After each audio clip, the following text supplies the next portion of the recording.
It's recording. Sweet. Okay. So the app I chose is called Stack the States, and I chose this one because I want to be a fourth grade teacher.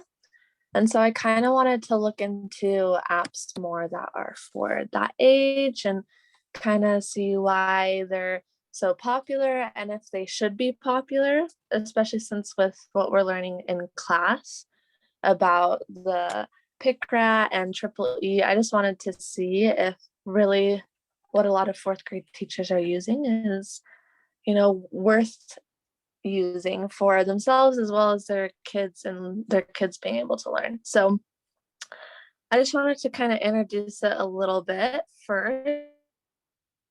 So we're just going to watch a clip of this little tutorial and I'll kind of walk us through it as we do it. I don't know how I got here. 1 second, sorry. Okay.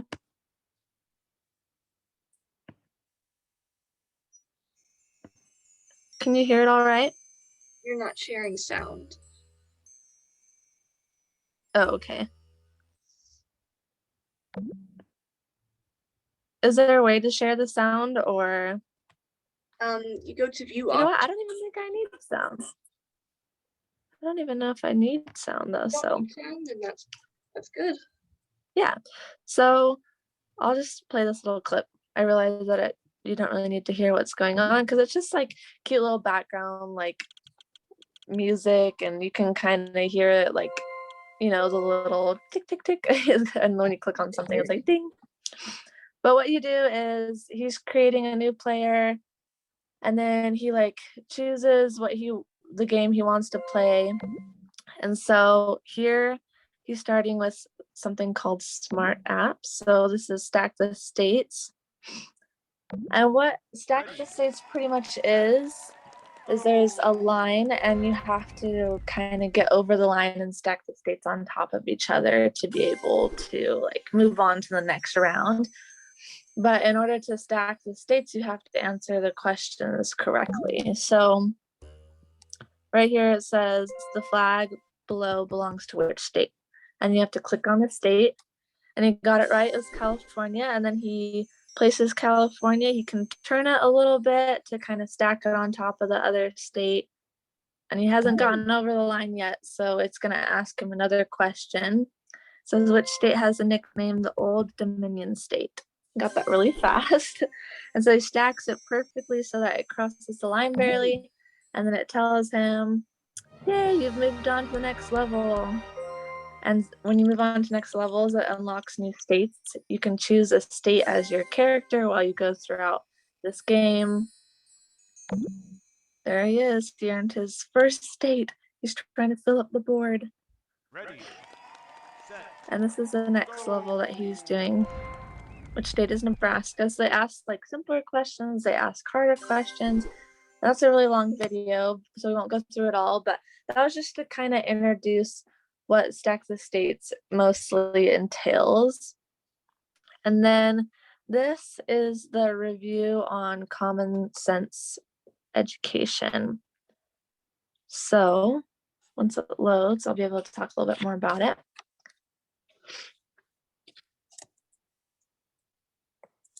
But this app does cost money. So right here it says price paid. But when you like investigate a little more, I think it's $2.99 for each app. So this is for grade 2 to 6. Yep, the price is right there in the bottom left. It's $2.99 on most platforms. And then if we scoot up a little bit, you can see that the learning rating from someone who is very professional said that it's really cute. It's a fast-paced game. They're able to select different types of questions. It's highly engaging. Kids can choose which state they want to represent through their user account, which we saw that in the video. And then for pedagogy, they said that they can learn and play games. There's 5 different games, and they can study flashcards. There's multiple choice questions, puzzles, memorizing the names of states and capitals. You can create up to 6 players on one count, which is really nice. And up to 8 different types of questions can be included for each user. And then the cute map is what we saw at the end when he won the state. And that like tracked how well he was doing. So overall, they said that the cons is that kids, like if they don't enjoy stacking, even if they like answering the questions, the stacking may be too frustrating. And I could see too how it would probably become like excessive. If you're just stacking all the time, you'd probably kind of get bored of the game. But the community gave it a 4.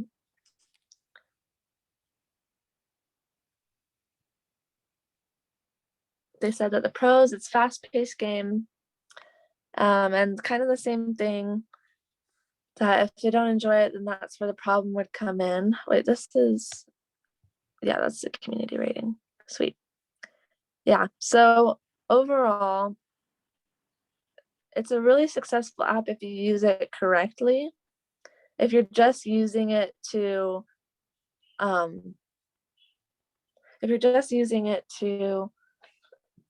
get the kids to do something and you're using it all the time for every opportunity they have to learn about states, and it could get kind of boring. So overall, I would put this at the IA because it does amplify learning. They're not just, using like quizzes. There's also engaging activities. So it's interactive, which is why I would put under I. So it's kind of a middle ground on this board. And then if we look at the triple E, does the technology create opportunities for students to learn outside of their typical school day? Yes, this is something that they could probably do at home if they have the app. Does the technology create a bridge between school learning and everyday life experience? I would say in some ways it does, because you're able to make connections other than just state capitals to states like their flags or things like that. And so a lot of times when you meet people from other states, you're going to know exactly where it is, or, cute facts about it. So does the technology allow students to build grit skills that they can use in their everyday lives? I wouldn't say so. I don't think it's an app that you really need to have a lot of motivation to do. It could have a little bit of encouragement to, learn new skills, especially as you complete levels. Does the technology tool aid students in developing more sophisticated understanding of the content? I definitely think that it expands beyond just the capitals and where the states are. I think it involves a little bit more of sophistication when it's considering like all the different questions they can have about a state. Does the technology create scaffolds to make it easier to understand concept or ideas? Yes, I think it does. Does the technology allow students to demonstrate their understanding of content that they could not do traditionally? Sorry about that. I have to use my phone to present because my Wi-Fi is really bad. So I would say that it enhances maybe a little bit of their understanding of a content, rather than just at a traditional level. I wouldn't say it's really excessive. Does the technology allow students to focus on the assignment or activity with less distractions? Yes and no. Again, if you're not using it right, if you're just using it all the time, kids will become distracted. But if you're creating an environment where they're able to use that technology, so if you're doing it as a station, or if you're allowing students to take it home and do it on their own time as an app, or when they're finished with other assignments that may be related to this topic, you can have them maybe access a computer in your classroom. They can do that just as individual works in order to pass the time, but also still be able to learn the content that they need to. Does the technology motivate students to start the learning process? I think it does. I think it's very interactive and fun for students. And does the technology cause a shift in the behavior of the students where they move from passive to active learning? Yes, it is more active for sure. I'm going to stop sharing. But I would also say that if you're not using it right as a teacher, if you're just, um, you know, making students do it and you can tell that they're not engaged, then it really isn't effective. So as a teacher, I personally would use it more as a fun activity if they finish work. And that way they're still learning content, but they're able to have a little bit of fun, a different variety. I think it's very good to use for a variety, but I wouldn't say that it's an app that you can really rely on completely to teach the entire subject. And that's my app. Okay, my turn. Mine is not as put together as yours, but so I will share my screen.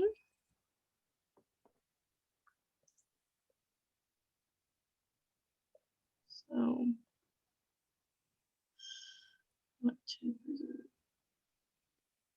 so the app/website I chose is Starfall. It's actually something that I used when I was younger, mainly for reading. It is something I was in a lot of remedial reading and writing classes throughout elementary school and sometimes even middle school. But Starfall really helped me in elementary school kind of get a love for reading, but also, learning my sounds and, actually participating in my learning and becoming an active learner, if that makes sense.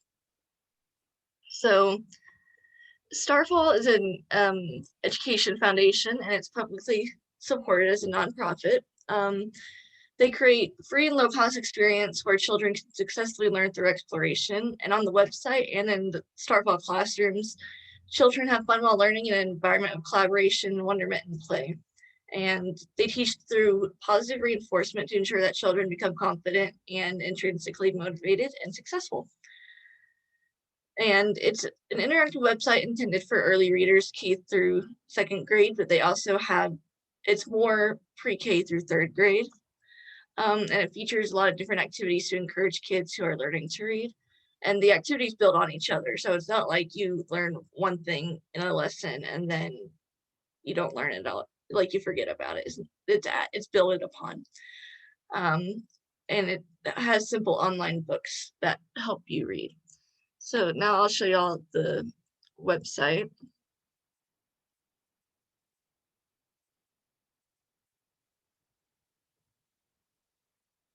Sorry.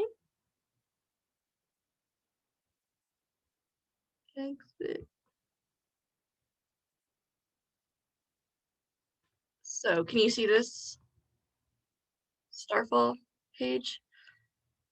Yeah. Okay. So this is the opening page, and this project was actually really cool because I didn't even know if Starfall was actually still a thing or if it existed, and obviously it still does, and it even has like an app on phones and stuff now. So I'm going to take a look at kindergarten and pre-K because that's honestly kind of where I more lean towards. So it has colors and nursery rhymes and different little songs, and it has all these things for different holidays. So Earth Day, 100th day of school, Groundhog Day, and then here is Learn to Read, and you have these different little kind of modules, and some it'll say it's a movie, and some focus on certain words. So I'm going to show one real quick. They're really short, really sweet. So I'll be able to go through one really quick. So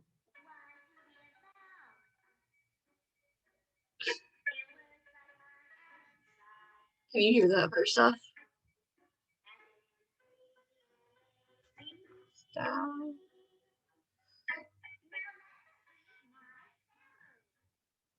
Were you able to hear that? Sorry.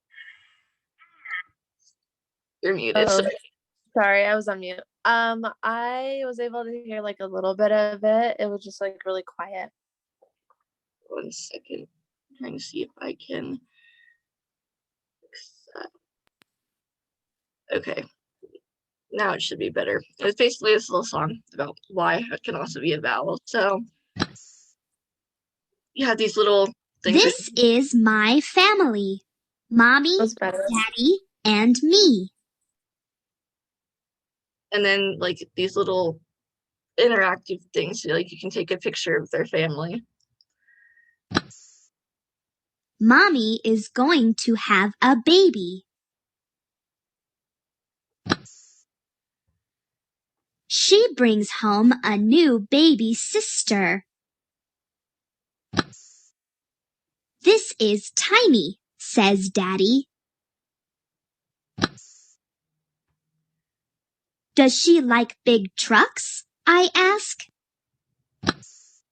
Tiny likes you, says Mommy. I act silly for Tiny.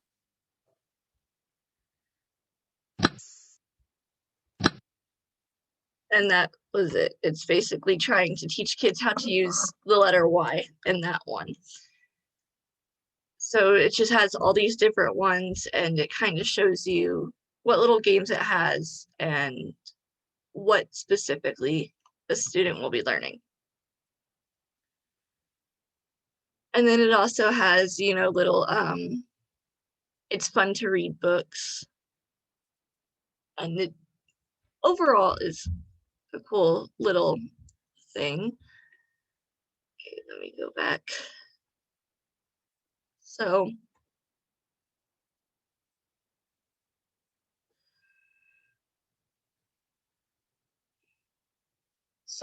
this is a review of Starfall from Common Sense Media, which I did not know there's an education version for, so that's really cool. So it's ages 4+. Parents sometimes say it's for kids older than 5. It has a 5-star rating.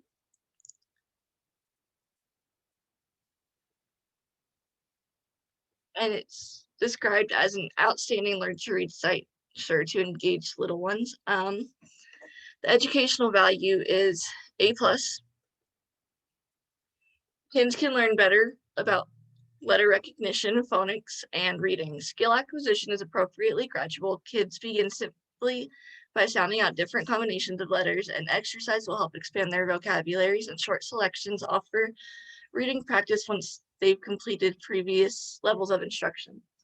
Parents should know that the site would benefit from more exercises and test knowledge kids have learned, but it does a good job of offering clear and intriguing early literacy lessons. And I do not know how much the app costs, if anything, but the website is completely free, and it is pretty useful for right now with COVID. And then here is another website review.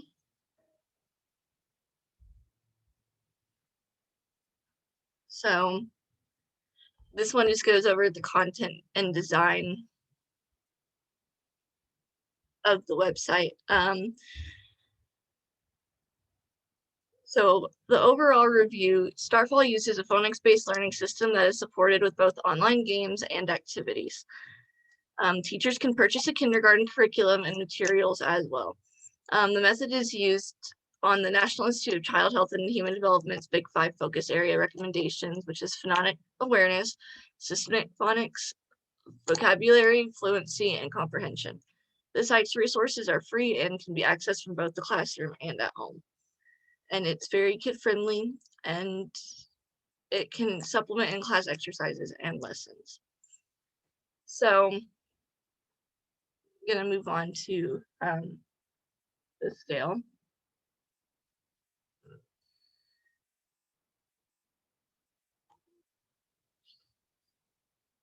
Trying to see it better. So where it falls on PICRAT, it falls under a number of them, in my opinion. It falls under creative and amplifies, but it also falls under interactive and amplifies. It falls under CA and IA both, because it really is a creative site, and it helps make reading fun, especially for kids who may not like reading for whatever reason, whether they're dyslexic or they simply just don't like it. And it's very interactive. You can interact with most of the stories.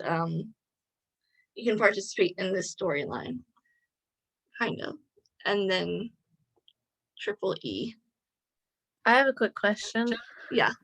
So with creative, is it creative because you have the opportunity on that website to do like creative things, like create your own character, or? Yes. So actually, there is a section called About Me where kids can, like, you know how you create a me on the Wii? You kind of do that, and then you kind of go, what's your birthday, and like, what do you like to do? And then it kind of saves that, and then like it adds what stuff you've done on the website. And so it's just a really cool way to just really keep kids engaged, honestly.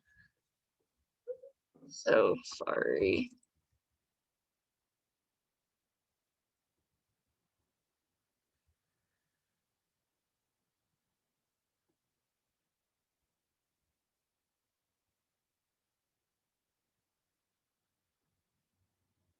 Trying to find.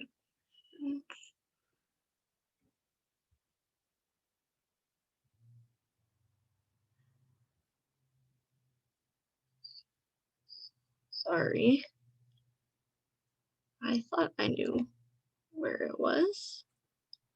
It's okay.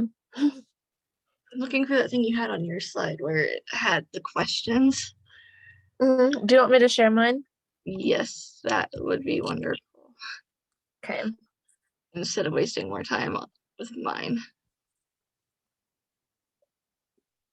Thank you so much. Of course. Let me just pull it back up. There you go. Okay, so the 3 E's: extend. Does the technology create opportunities for students to learn outside of their typical school day? I say it does. It is accessible within the classroom, but also really accessible at home. So it's the kids just want to play on the website because it very much has that play element to it. So some kids may not even realize they're learning, but they just feel like it's more games. Does the technology create a bridge between school learning and everyday life experiences? I would say it kind of does, because there are different little stories, like the one that I showed my family shows a family growing and a little kid getting a new baby sister. And so that kind of makes relate to real life more. Does the technology allow students to build grit skills which they can use in their everyday lives?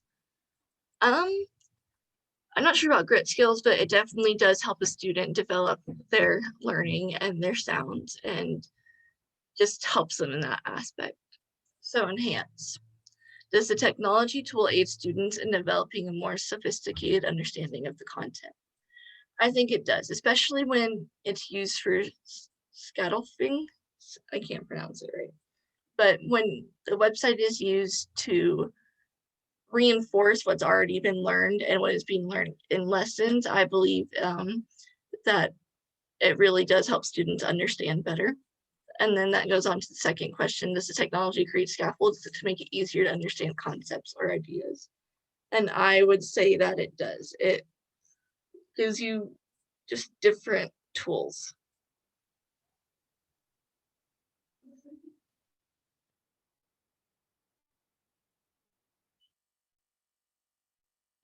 Sorry, my roommates didn't know that I was filming.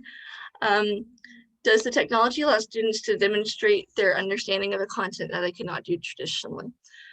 I think that it does, because it's very interactive. So it kind of just shows what a student's done, what they've accomplished, and stuff like that.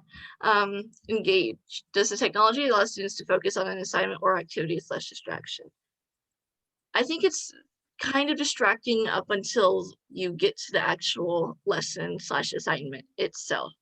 But once you're there, it's very straightforward. You're very focused. Does the technology motivate students to start the learning process? I think it does, especially when you use it for younger kids, so like pre-K through kindergarten, because it very much seems like play and not learning. And last one is the technology causes a shift in the behavior of students where they move from passive to active learners. I think it helps a student become an active learner, especially if the student does not like reading and just kind of butts against learning reading at all. And so I think it can help those students transform into active learners. And overall, I think it should not be used entirely on its own to teach lessons, but for example, if you have kids in remedial classes or tutorials for reading or writing, I think it's a good way to help motivate students to start the learning process, but also a way to help them learn more and grow. Yeah. That's what I have. Sweet. Awesome. Well, I think we did a good job.